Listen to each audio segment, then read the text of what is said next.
टे पीढ़ी का पोइ उन जो नालो विसरी वेंदो हलियो। पर जे इंसान जी सोच वसी हुंदी है, वॾी सोच हुंदी है त आऊं जेका मूंखे ज़िंदगी मिली है, जेका अल्लाह मूंखे ताक़त ॾिनी है, जेका रब मूंखे जवान ॾिनी है, वो अल्लाह खे राज़ी करण में ऐं हर कंहिंजी भलाई जा लगाए छॾिया। इंसान दुनिया में हूंदो है सादो हूंदो है, उन जो नालो दुनिया में रोशन कोन हूंदो है। लेकिन अम्मा बाद फ़क़द क़ाल अल्लाहु तबारक व तआला फ़ी कलामिहिल मजीद वल फ़ुरक़ानिल हमीद बाद अऊज़ु बिल्लाहिस समीइल अलीम मिनश शैतानिर रजीम मिन हमज़िही व नफ़्ख़िही व नफ़्थिही बिस्मिल्लाहिर रहमानिर रहीम या अय्युहन नास इत्तक़ू रब्बकुम الذي خلقكم من نفس واحدة وخلق منها زوجها وبث منهما رجالا كثيرا ونساء واتقوا الله الذي تساءلون به والأرحام إن الله كان عليكم رقيبا اللهم انفعنا بما علمتنا وعلمنا ما ينفعنا وزدنا علما اللهم إنا نسألك علما نافعا ورزقا طيبا واسعا وعملا متقبلا ورب زدني علما ورب زدني علما ورب زدني علما سبحانك لا علم لنا إلا ما علمتنا إنك أنت العليم الحكيم ورب اشرح لي صدري ويسر لي أمري واحلل عقدة من لساني يفقهوا قولي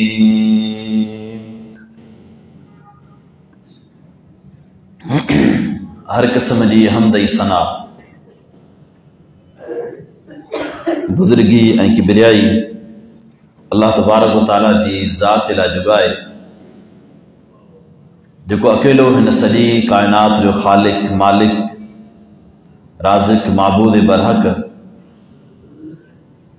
ऐं उन खां पोइ बेशुमार दुरूद व सलाम जन अल्लाह तबारक व तआला जे मोकिलियल तमाम अंबिया किराम अलैहिमुस्सलातु वस्सलाम ते ख़ुसूसन असांजे आका सैयदना मुहम्मद रसूलुल्लाह सल्लल्लाहु अलैहि वसल्लम जिन जी ज़ात गिरामी ते जे अज़ीम पैगंबर अची करे असां भटकल इंसान के सिरात मुस्तकीम जड़ी सिद्धी राह जो दस ॾिनो। मुख़्तसरन हम्द सना का बाद अल्लाह के पैगंबर अलैहिस्सलातु वस्सलाम जी एक हदीस है, मुस्नद अहमद हदीस जो किताब है, उन जे अंदर ये हदीस मौजूद है 9000 जे तइदाद जे अंदर है। मुस्नद अहमद जे अंदर अड़ी तरह से एक तइदाद के हिसाब से 3681 नंबर की रिवायत है। रसूल करीम अलैहिस्सलातु वस्सलाम जिन फरमाइन था सबअतु युज़िल्लुहुमुल्लाहु फी ज़िल्लिही यौम ला ज़िल्ला इल्ला ज़िल्लुहु।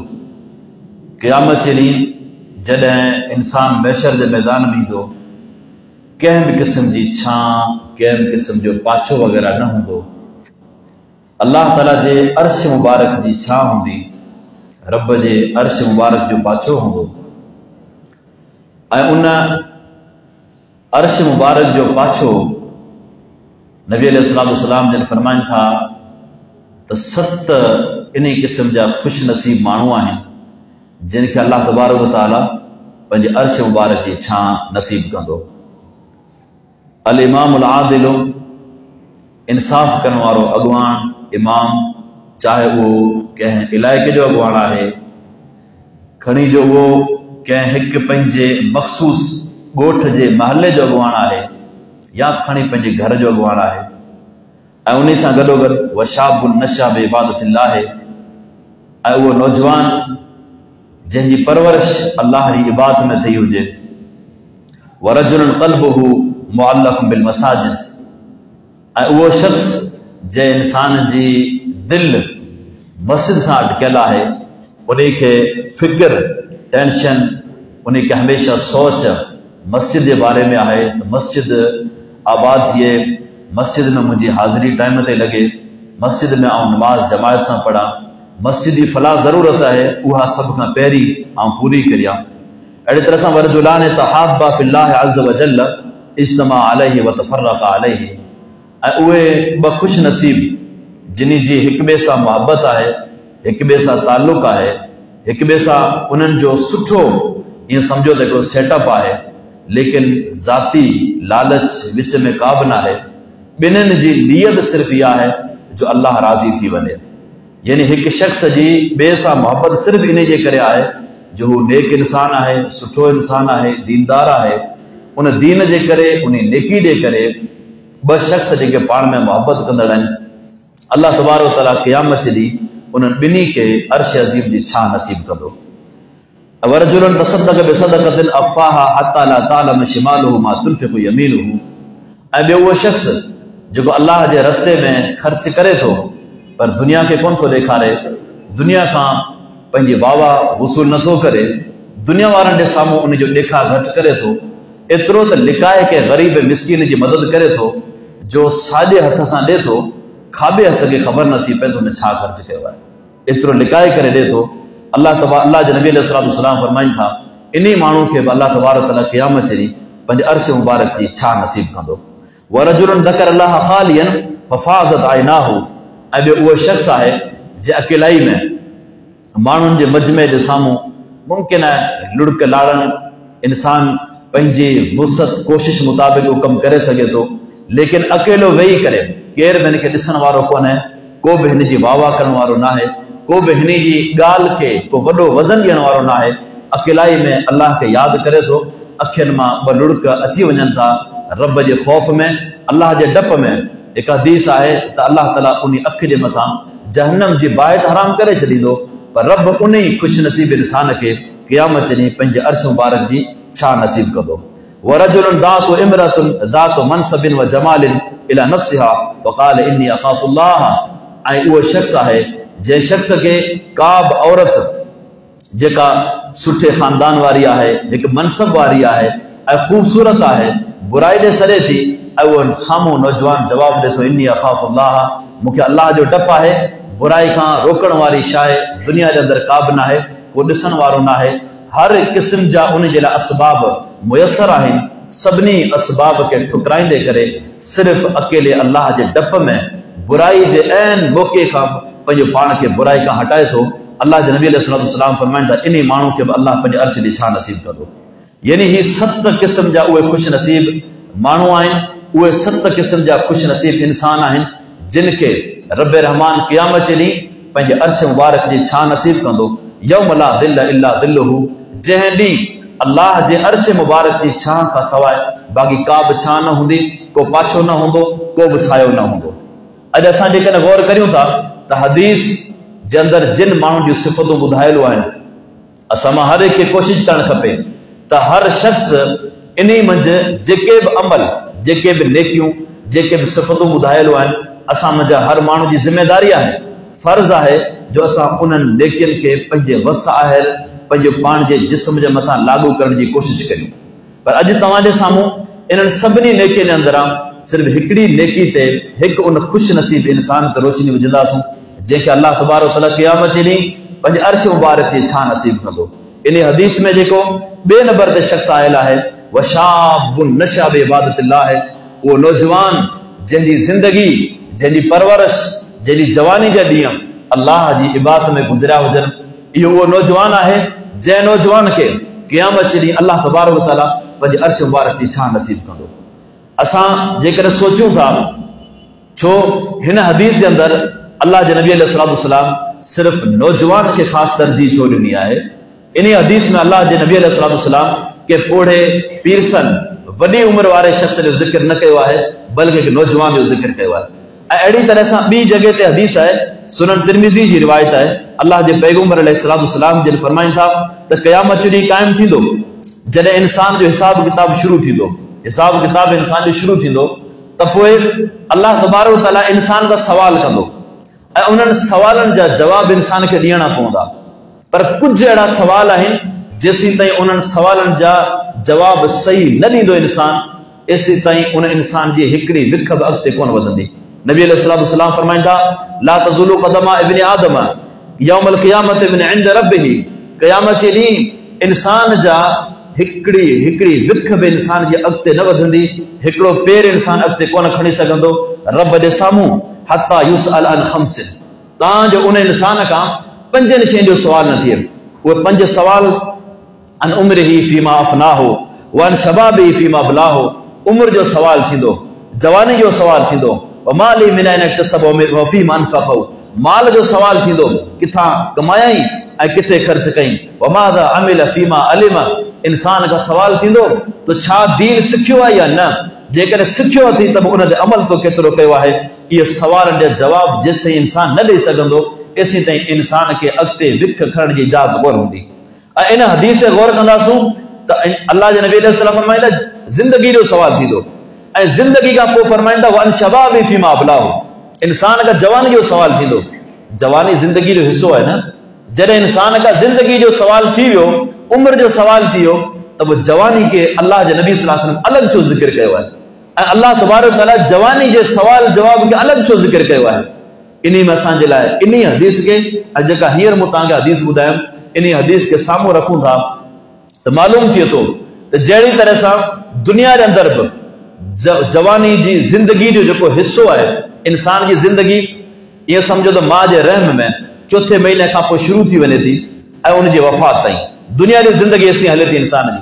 पर पूरी ज़िंदगी जे अंदरि इंसान जो सभ खां मेन जेको हिस्सो हूंदो आहे, सभ खां बहितरीन हिस्सो हूंदो आहे, उहो जवानी जो हूंदो आहे। नंढे हूंदे इंसान ॿार हूंदो आहे, ॿियनि जो मोहताज हूंदो आहे, ॿियनि जे सहारे हलंदो आहे ऐं उन इंसान ते को ख़ासि प्रेशर कोन हूंदो आहे ऐं उनजी एतिरी का मुआशिरे में हाक कोन हूंदी आहे। नंढड़ो ॿार आहे, मासूम आहे ऐं वरी जॾहिं उहो साॻी इंसान आख़िरी एज खे पहुची वञे थो, वॾी उमिरि खे पहुची वञे थो त उहे पंहिंजा सुठा दोस्त पोइ इंसान खे छॾे ॾींदा आहिनि। कंहिंजा पंहिंजो औलाद हुन में हथ कढे छॾींदो आहे, बीमारियूं हुनखे घेरे वेंदियूं आहिनि, ज़िंदगी जा ॾींहं हुनजे आख़िरी लम्हात हूंदा आहिनि, जिस्म जा उज़वा हुनजा कमु करणु छॾे ॾींदा आहिनि।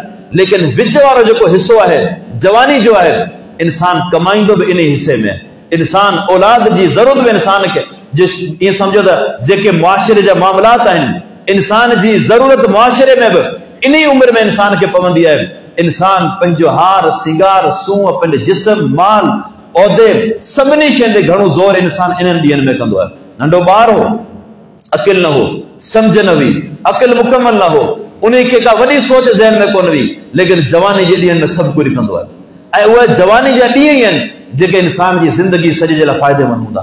तंहिं करे अल्लाह जे पैगंबर अलैहिस्सलाम फरमाईंदा इंसान खां क़यामत जे जेके सवाल थींदा वल शबाबी फीमा अफनाहु, इंसान खां जवानी जे बारे में सवाल थींदो, ॾे ख़बर तो जवानी किथे पंहिंजी फना करे छॾी। अॼु असां सोचूं था त क़यामत जा ॾींहं जेके सवाल थींदा न को मसइलो ई कोन्हे, आसान सवाल आहिनि, हर माण्हू जवाबु ॾेई वेंदो। हालांकि इहा असांजी ग़लति सोच आहे।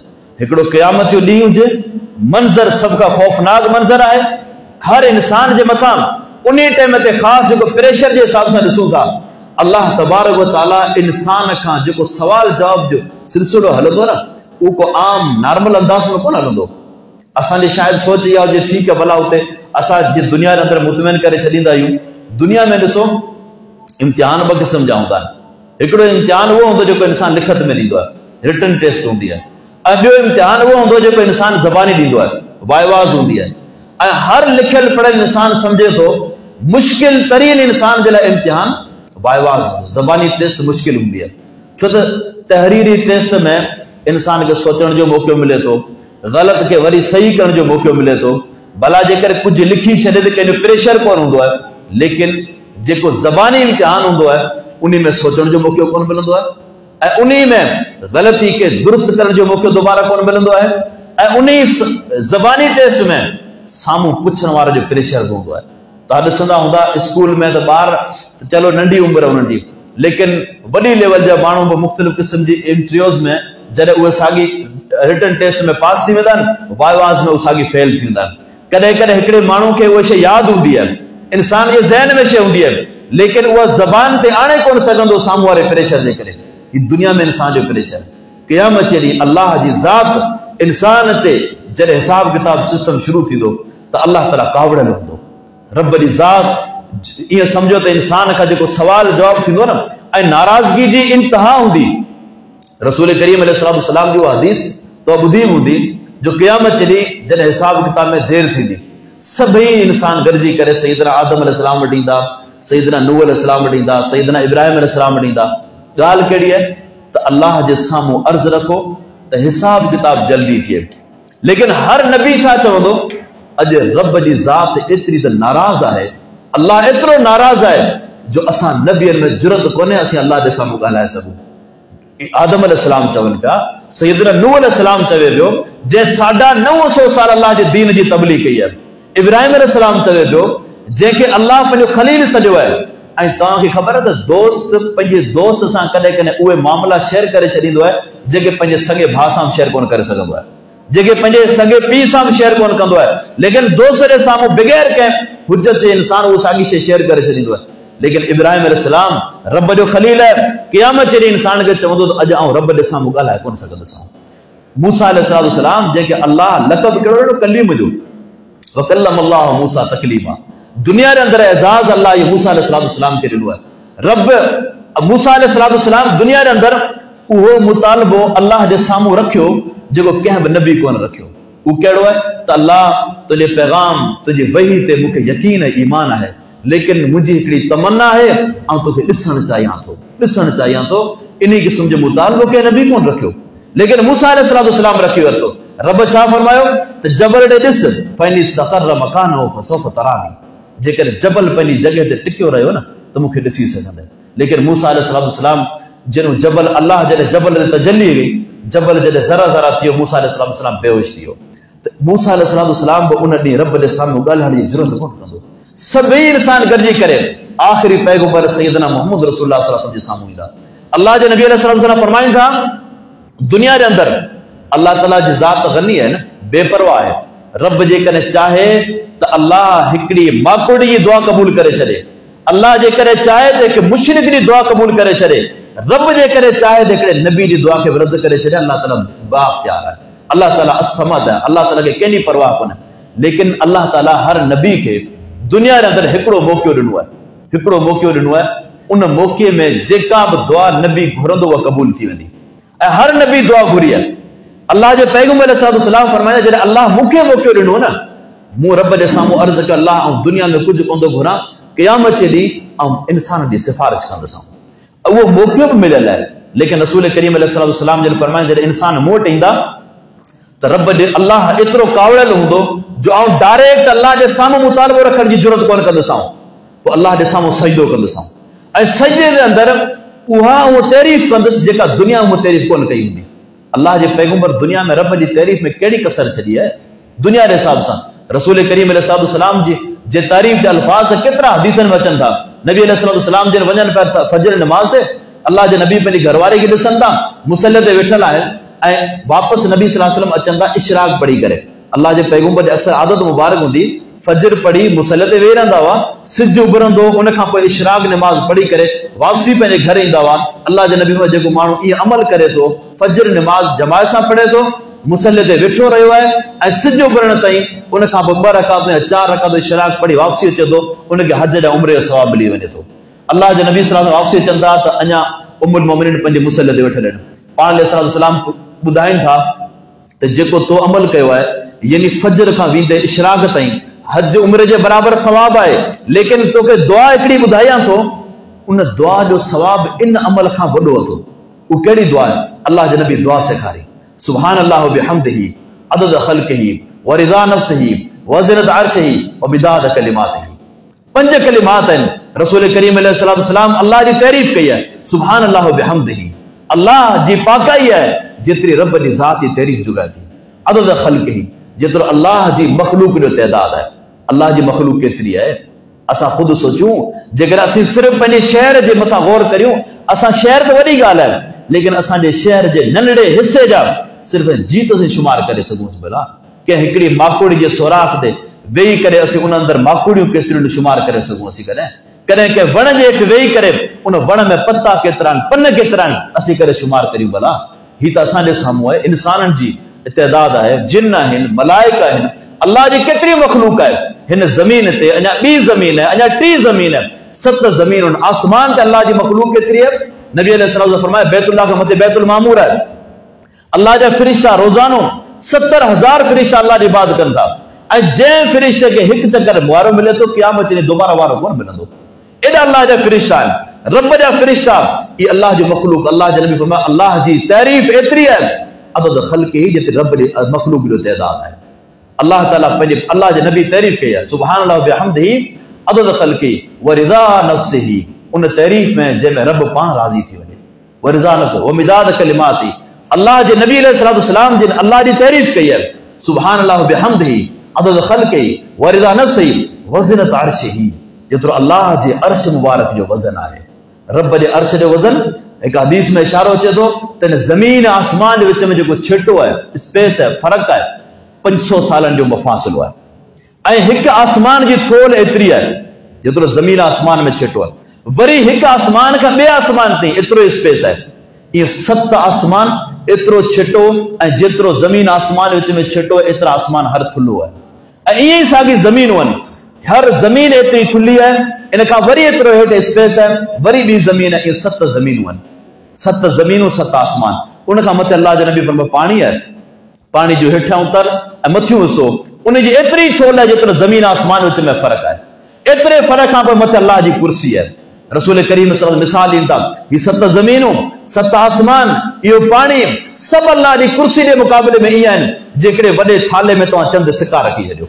इन्हनि सिकनि जी हैसियत ईअं ज़मीन आसमान आहिनि।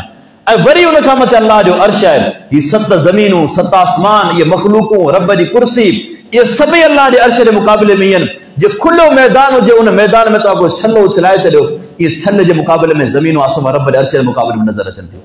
अल्लाह जे नबी तारीफ़ कई आहे, वज़नत अर्शिही, अल्लाह जे लाइ एतिरी तारीफ़ आहे जेतिरो रब जे अर्श मुबारक जो वज़न आहे। ॿुधाए इंसान, ये सोच खां मथे मिदाद कलिमातिही, अल्लाह जी तारीफ़ है जेतिरो रब जे कलिमात खे लिखण जे लाइ मूंखे मस जी ज़रूरत आहे, मूंखे स्याही जी ज़रूरत आहे। केतिरी मस खपे थी। क़ुरान करीम जी सूरह कहफ अल्लाह ताला फरमायो, क़ुल लौ कानल बहरु मिदादन लिकलिमात रब्बी लनफ़िदल बहरु क़ब्ल अन तनफ़द कलिमात रब्बी वलौ जिना बिमिस्लिही मददा।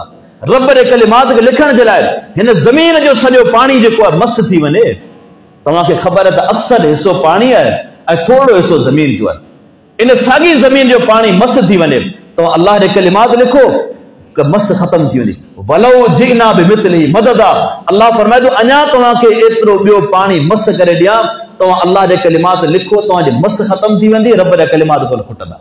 अल्लाह जे नबी दुनिया जे अंदरि अल्लाह जी तारीफ़ एतिरी कई त अल्लाह जे लाइ एतिरी तारीफ़ आहे जेतिरो रब जे कलिमात खे लिखण जे लाइ मस खपे। कहिड़ी कसर छॾी अल्लाह जे पैगंबर सल्लल्लाहु अलैहि वसल्लम। लेकिन रसूल करीम फरमाईंदा क़यामत जे ॾींहुं रब जी उहा तारीफ़ कंदुसि जेका दुनिया जे अंदरि मूं करे अल्लाह जी तारीफ़ कोन कई हूंदी, उहा तारीफ़ कंदुसि।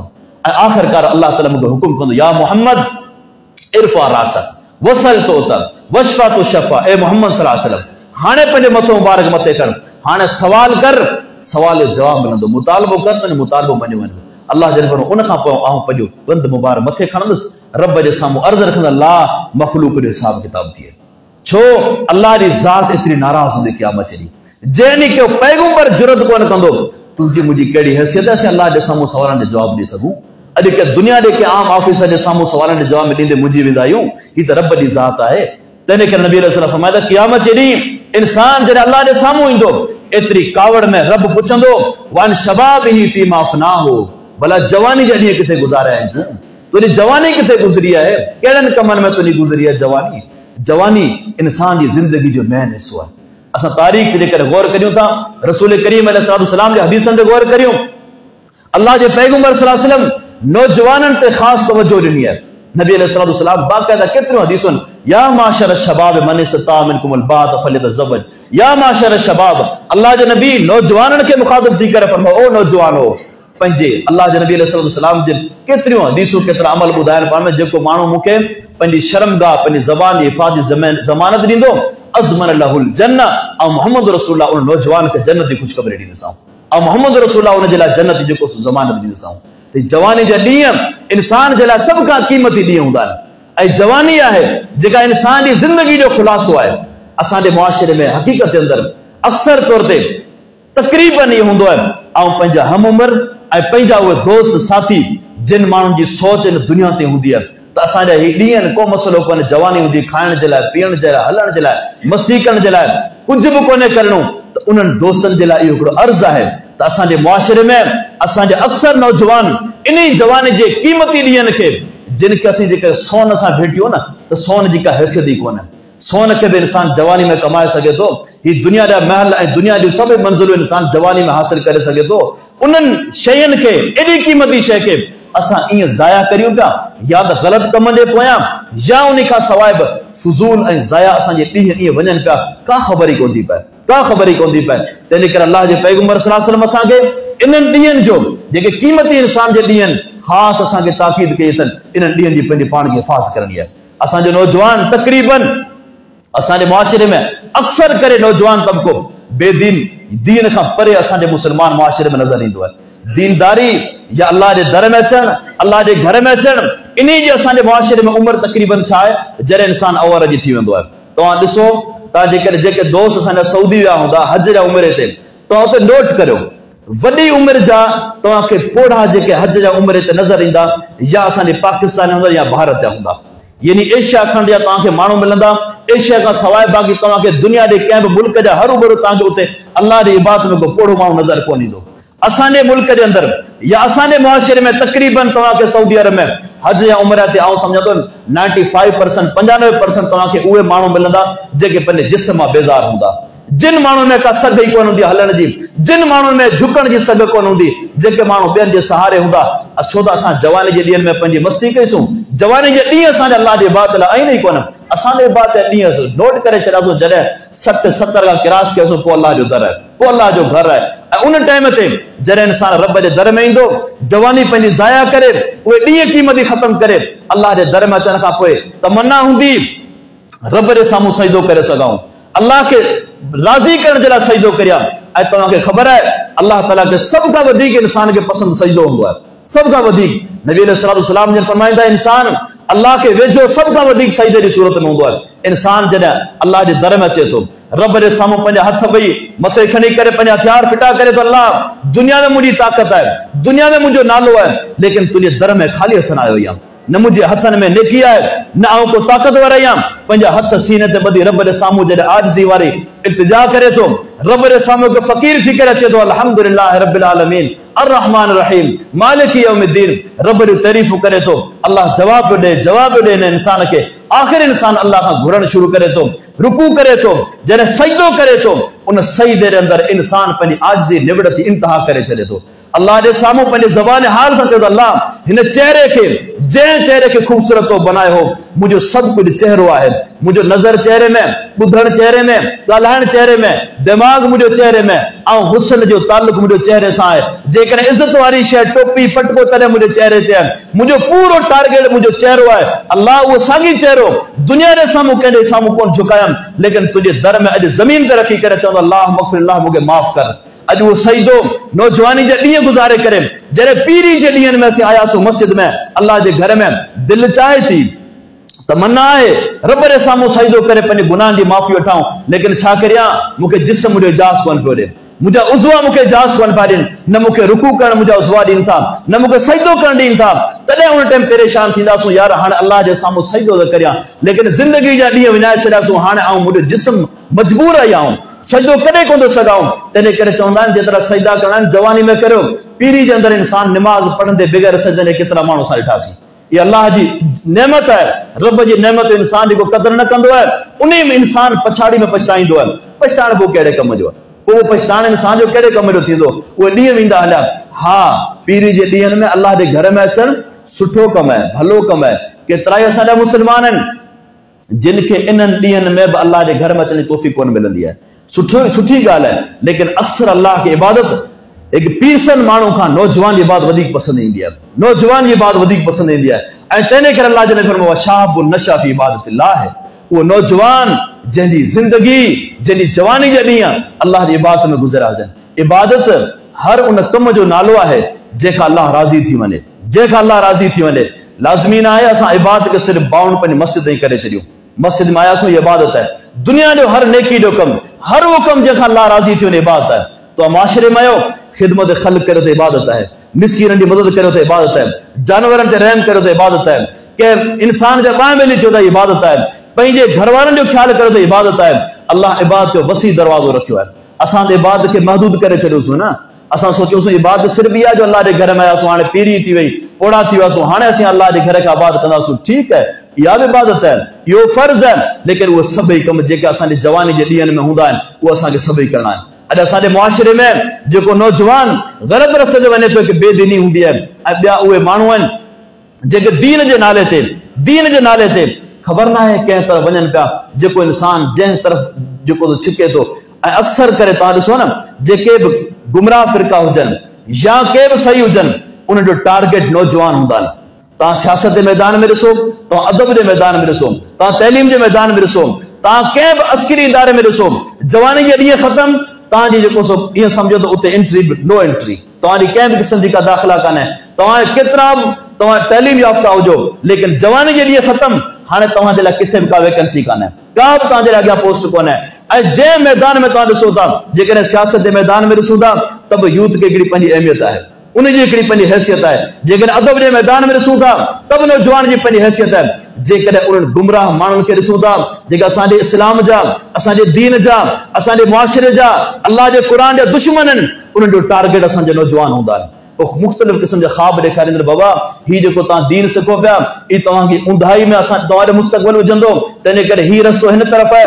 यादि रखी छॾियो, दीन असांखे सिखणो आहे, लेकिन अल्लाह जे क़ुरान, अल्लाह जे पैगंबर जी हदीस मुताबिक़, ऐं उन्हनि माण्हुनि खां दीन सिखणो आहे जिन खे अहले इल्म सुञाणनि था। अक्सर तौर ते असांजे नौजवान खे गुमराह कंदड़ केतिरा इन क़िस्म जा माण्हू अॼुकल्ह सोशल मीडिया आहे या जेको सो आम मुख़्तलिफ़ जॻहियुनि ते मुख़्तलिफ़ नालनि सां, मुख़्तलिफ़ लेबल सां दुनिया में हर रोज़ नओं मुफ़्ती ऐं हर रोज़ नए क़िस्म जा माण्हू तव्हांजे साम्हूं अचनि था, त आऊं तव्हांखे हक़ ॿुधायां थो, आऊं तव्हांखे दीन ॿुधायां थो। अक्सर उन्हनि जे चंबे में ईंदड़ असांजा नौजवान आहिनि। असांजे लाइ जेकी क़ाबिल एतमाद शख़्सियत अल्लाह जे पैगंबर अलैहिस्सलाम जी आहे। नबी अलैहिस्सलाम जे दौर में असीं ॾिसूं था, रसूल करीम अलैहिस्सलाम जिन नौजवाननि ते ख़ासि जेको सो ख़ासि करे महिनत कई अथनि। अल्लाह जे नबी जे दौर में सहाबा किराम आहिनि, सहाबा जी वॾी जमायत आहे, लेकिन सहाबा किराम जे अंदरि, तारीख़ जे अंदरि अॼु बि जेकॾहिं सरे फ़हरिस्त नाला आहिनि त नौजवाननि जा नाला आहिनि। तव्हां ॾिसंदो सैयदना बिलाल जो आवाज़ रज़ी अल्लाह तआला अन्हु जो हलण जो आवाज़ अल्लाह जे पैगंबर अलैहिस्सलाम किथे ॿुधो आहे? जन्नत में ॿुधो अथनि। अहिड़ी तरह सां नबी अलैहिस्सलाम जे दौर में सैयदना इब्न उमर आहे, इब्न अब्बास आहे, सैयदना अली मुर्तज़ा आहे, सैयदना हसन आहिनि, सैयदना हुसैन आहिनि। इहे उहे सहाबा आहिनि रज़ी अल्लाह तआला अन्हुम अजमईन जिन जा नाला अॼु तारीख़ में गूंजनि था। इहे अल्लाह जे पैगंबर जे दौर में नौजवान हुआ। इन्हनि जी जवानी अल्लाह जी इबादत में गुज़री आहे। इन्हनि माण्हुनि जी जवानी रब खे राज़ी करण में गुज़री आहे। अॼु असांजे मुआशिरे में तक़रीबन नौजवान तबिको दीन खां परे आहे, ऐं दीन खां परे रहण जे करे असांजे मुआशिरे में बेदीनी ऐं मुख़्तलिफ़ क़िस्म जूं सज़ाऊं जेके असांजे मुआशिरे में तक़रीबन हर नौजवान उन में ग़रक़ थी चुको आहे। ऐं उन खां सवाइ असांजे नौजवान तबिके में अक्सर करे जेको टारगेट हूंदो उहो दुनिया हूंदो आहे। दुनिया कमाइणी आहे, कारोबार करणो आहे, इते ई असांजो टारगेट आहे। इहा ग़लति सोच आहे। असां अल्लाह जी इबादत बि करणी आहे, असांखे कारोबार बि करणो आहे, असांखे मुआशिरे जो सोचणो आहे। ही ज़िंदगी, दुनिया जी ज़िंदगी, नौजवान जे ॾींहं असांजी तारीख़ आहे। जिन नौजवाननि पंहिंजी तारीख़ जे अंदरि जवानी खे सही ख़र्च कयऊं ऐं मुआशिरे लाइ सभु कुझु कयऊं, यादि रखी छॾियो अॼु ताईं तारीख़ उन्हनि खे कोन थी विसारे, अॼु ताईं तारीख़ कोन थी विसारे।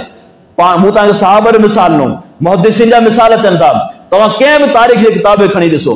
असां जंहिं सिंध धरती ते रहूं था न, सिंध जी सरज़मीन ते इस्लाम जी दावत तव्हांखे ख़बर सहाबा किराम जे दौर में आई आहे।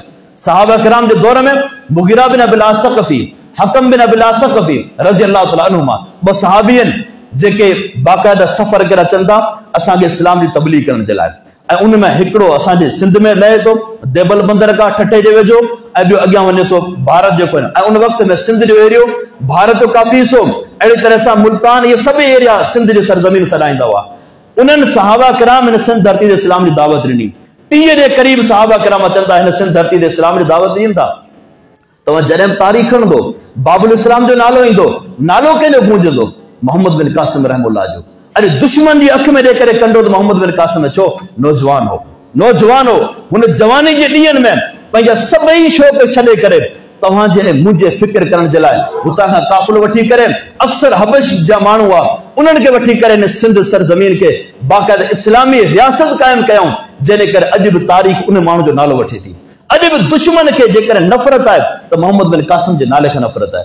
अॼु दुश्मन जेकॾहिं चिड़ंदो मोहम्मद बिन कासिम जे नाले खां चिड़ंदो। छो?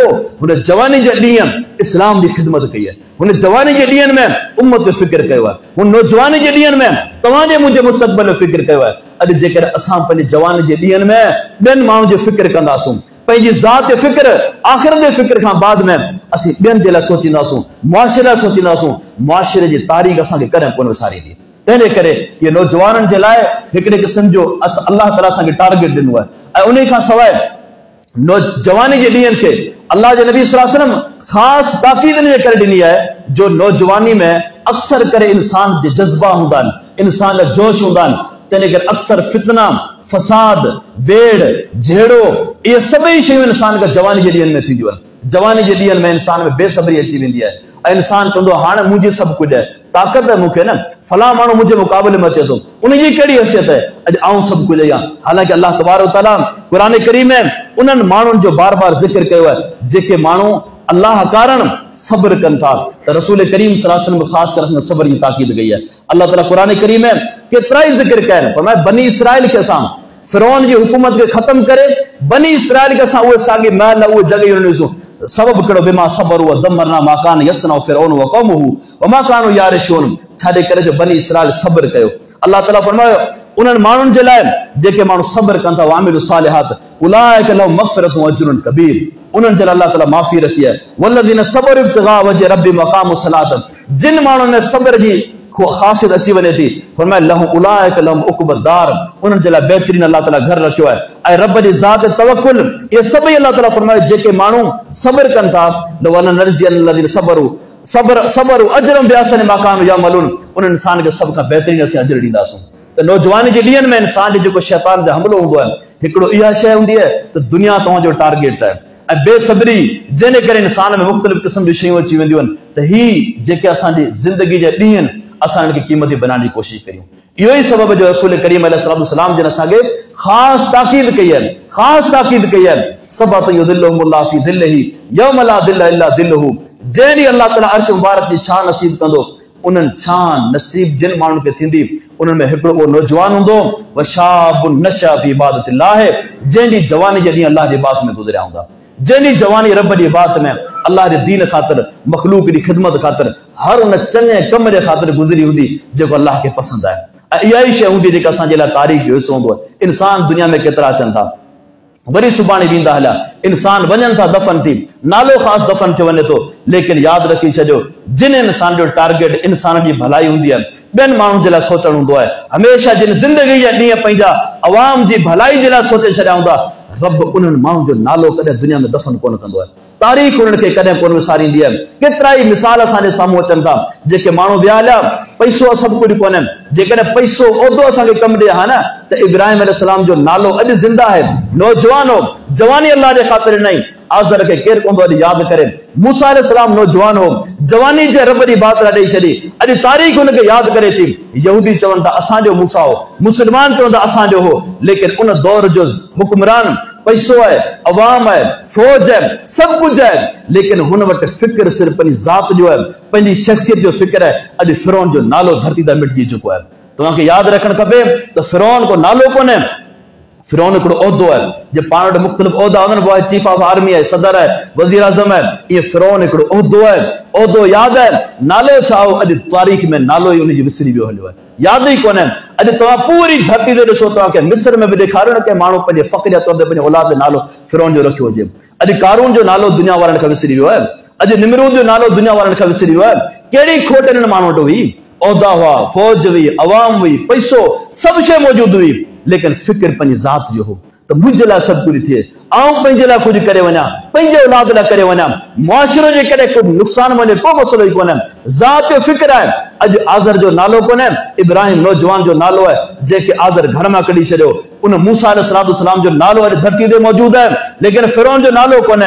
ऐं उन साॻी शक दौर खां बाद में असीं ॾिसूं था रसूल करीम अलैहिस्सलाम जे दौर में अबू जहल है, सरदार है, हाकिम है, फैसला करे तो जज है, लेकिन दुनिया वारनि खे नाले जी ख़बर कोने। अबू जहल को नालो थोड़ी है, अबू जहल नालो कोने। अबू जहल जी लफ्ज़ी माना जाहिलन जो भी पी कि अल्लाह जे नबी उनके तखल्लुस ॾिनो। अबू जहल है अज नालो दुनिया वारनि खे याद कोने। अबू लहब अल्लाह जे पैगंबर जो चाचो है, जो रब जिक्र कुरान करीम में कयो तब्बत यदा अबी लहब व तब। अबू लहब को नालो कोने। अबू लहब जे चेहरे जो हुस्न, उनजे चेहरे जी चमक एतरी दुनिया वारनि खे वणंदी हुई। चवंदा हादा अबू लहब, ही त को बाहि जो शोलो है जंहिंजे चेहरे में एतरी चमक है। अज अबू लहब जो नालो दुनिया ते कोने। उन चाचे जो नालो जेको सरदार है, अगवान है, पैसो है, अवाम है, उन यतीम भाईटियो जेको चंद पैसनि ते उन मके वारनि जूं बकरियूं चारींदो, मोहम्मद बिन अब्दुल्लाह। अज उनजो नालो, उनजी तारीख़, उनजी ज़िंदगी जो हर लम्हो अज हर किताब में मौजूद है। अज पंहिंजा मञी था, दुश्मन तस्लीम कनि था। दुश्मन में जेकॾहिं तारीख़ लिखण ते अचे थो त मजबूरन मोहम्मद बिन अब्दुल्लाह अलैहिस्सलाम का तारीख़ लिखण जी स्टार्टिंग करे थो। अज दुश्मन तस्लीम करे थो। अज अल्लाह जे पैगंबर जी ज़िंदगी जा निमाज़ पढ़नि था नबी सल्लल्लाहु अलैहि वसल्लम, ॾाढी मुबारक हरकत करे थी, सेकंड जो कुछ हिस्सो लगे तो अज तारीख़ जी किताबनि में तव्हांखे उहा बि शइ मिलंदी। अल्लाह जे पैगंबर निमाज़ पढ़ी अथनि, नबी सल्लल्लाहु अलैहि वसल्लम आंगर के मामूली इशारो ॾिनो है, सहाबा किराम उन शइ खे बि नोट कयो है।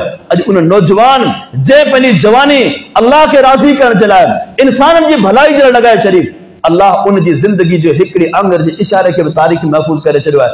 ऐं उहे माण्हू जिन वटि सभु कुझु हो, रब उन्हनि जा नाला हिन धरती तां मिटाए छॾिया आहिनि। ॿुधायो को अबू जहल जे नाले सां उन धरती ते हुजे, को अबू लहब जे नाले सां धरती ते हुजे, को फिरौन जे नाले सां उन धरती ते हुजे, सभई शयूं मिटिजी वई हुयूं। तंहिं करे इंसान जॾहिं पंहिंजी जवानी जो क़दुरु कंदो आहे, उन बिलाल रज़ी अल्लाह तआला अन्हु जो नालो अज भी तारीख़ की किताब में मौजूद है, अज भी हदीसन में गूंजे तो, अज हर मुसलमान से मोहब्बत करे तो, दुश्मन भी उनके नालो वठे तो।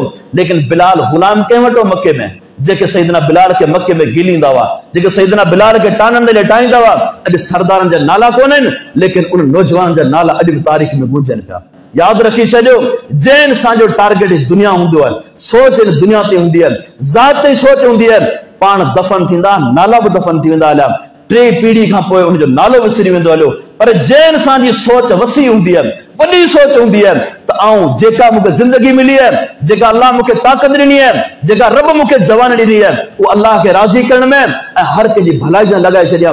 इंसान दुनिया में हूंदो आहे, सादो हूंदो आहे, उनजो नालो दुनिया में रोशन कोन हूंदो आहे, लेकिन मरी वञण खां पोइ जीअं उहो मिटी में दफ़न थींदो आहे, रब उनजे नाले खे आसमान ते पहुचाए छॾींदो आहे, दुनिया उनखे सुञाणंदी आहे। केतिरा मिसाल पंहिंजी बदींदी शहर में पाण जे में केतिरा पैसे वारा माण्हू आया विया हलिया, उन्हनि जा उहिदा, उन्हनि जा नाला अॼु तारीख़ में यादि कोन्हे, लेकिन उन ग़रीबनि जे औलाद हाजी अहमद मल्लाह जो नालो, मौलाना खैर मोहम्मद निज़ामानी जो नालो, इन्हनि अज़ीम शख़्स जो नाला अॼु दुश्मन बि उनखे यादि करे तो, पंहिंजा बि उनखे यादि कनि था।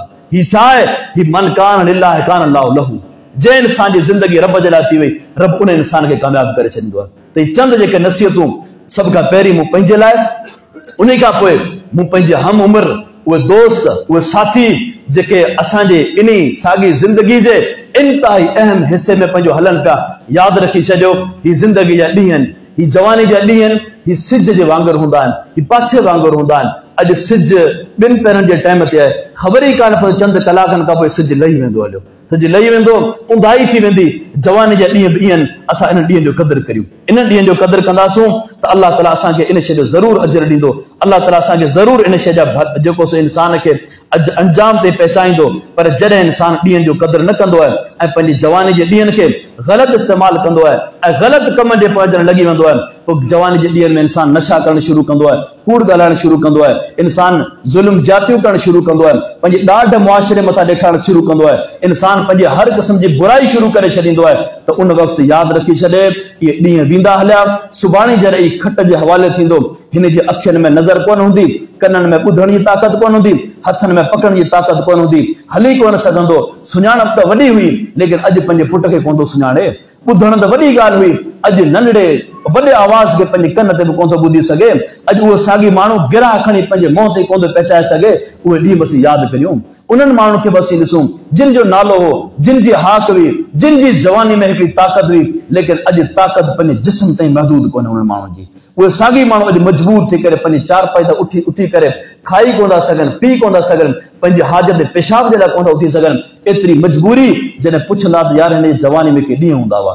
इहे सभई ॾींहं असांजे मथां बचना आहिनि। तंहिंजे करे असां क़दुरु करियूं जवानी जे ॾींहंनि जो ऐं सुठनि कमनि में इस्तेमालु करियूं, चङनि कमनि में इस्तेमालु करियूं, मुआशिरे जी भलाई लाइ करियूं, अल्लाह खे राज़ी करण जे लाइ करियूं ऐं कोशिशि करियूं जेका असांजे ज़िंदगीअ गुज़रे असांजी असीं अहिड़ो कमु करियूं जो असांजे मरण खां पोइ हिन धरती ते नालो रोशन हुजे, नालो रोशन हुजे। ऐं उहो नालो रोशन तॾहिं थींदो आहे जॾहिं असीं ॿियनि जे लाइ जीअंदासूं, ॿियनि जे लाइ सभु कुझु कंदासूं, ॿियनि जे लाइ अल्लाह खे राज़ी करण जे लाइ जॾहिं असीं कंदासूं, रब असांजो नालो दुनिया आख़िरत में रोशन करे छॾींदो। अल्लाह ताला खां दुआ आहे अल्लाह ताला असांखे ॾींहं जो क़दुरु करण जी तौफ़ीक़ अता फरमाए।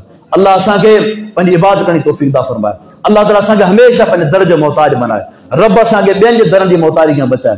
अल्लाह ताला खां दुआ आहे असांजे उहे नौजवान दोस्त साथी जेके अञा दीन खां परे आहिनि, जेके सिर्फ़ु पंहिंजी ज़ात ते महदूद आहिनि, जिन जी सोच, जिन जो फ़िक्र सिर्फ़ु इहा त मुंहिंजी ख़्वाहिश पूरी थिए, मुंहिंजी हवस पूरी थिए, मुंहिंजो नशो पूरो थिए, मुंहिंजी सोच पूरी थिए, अल्लाह उन्हनि दोस्तनि खे हिदायत नसीब फरमाए।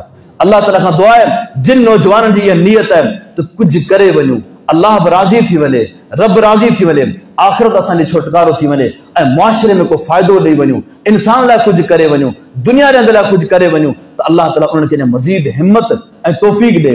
अल्लाह ताला उन्हनि खां अञा वधीक कमु वठे। अल्लाह ताला उन्हनि दोस्तनि खे इख़लास नसीब फरमाए। अल्लाह ताला उन्हनि खां अञा मज़ीद कमु वठे। वाखिर दावाना अनिल हम्दुलिल्लाहि रब्बिल आलमीन।